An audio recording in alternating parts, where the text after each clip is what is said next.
پہلی امتوں میں ایک بادشاہ تھا۔ خوب شان و شوکت سے اس کے دن رات گزر رہے تھے۔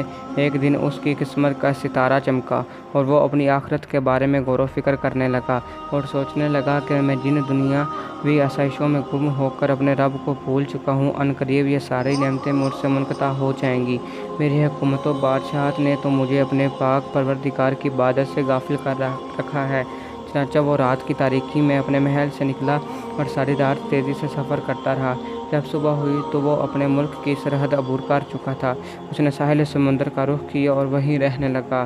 وہاں وہ اینٹیں بنا بنا کر بیچتا، جو رقم حاصل ہوتی اس میں سے کچھ اپنے خرچ کے لیے رکھ لیتا اور باقی سب صدقہ کر دیتا۔ اسی حالت میں اسے کافی عرصہ گزر گیا۔ بالآخر اس کی خبر اس ملک کے بادشاہ کو ہوئی تو اس بادشاہ نے پیغام بھیجا، مجھ سے آ کر ملو، لیکن اس نے انکار کر دیا اور بادشاہ کے پاس نہ گیا۔ بادشاہ نے پھر اپنا قاصد بھیجا اور اسے اپنے پاس بلوایا۔ اس نے پھر انکار کر دیا اور کہا، بادشاہ کو مجھ سے کیا غرض اور مجھے بادشاہ سے کیا کام کہ میں اس کے پاس جاؤں۔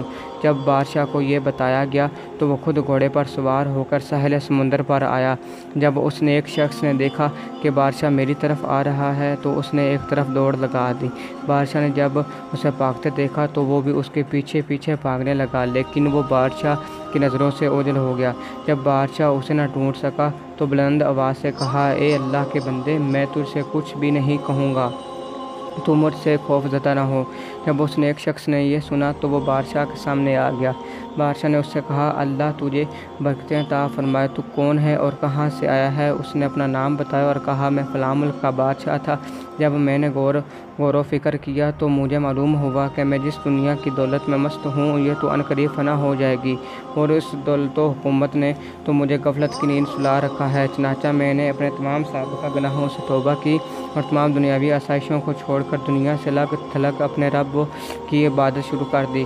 اللہ میری اس کاوش کو اپنی بارگاہ میں قبول فرمائے۔ جب بادشاہ نے یہ سنا تو کہنے لگا، میرے بھائی، جو کچھ تو نے کیا میں تو تجھ سے زیادہ اس کا حقدار ہوں۔ یہ کہتے ہوئے وہ گھوڑے سے اترا اور اسے وہیں چھوڑ کر اس نے ایک شخص کے ساتھ چل دیا۔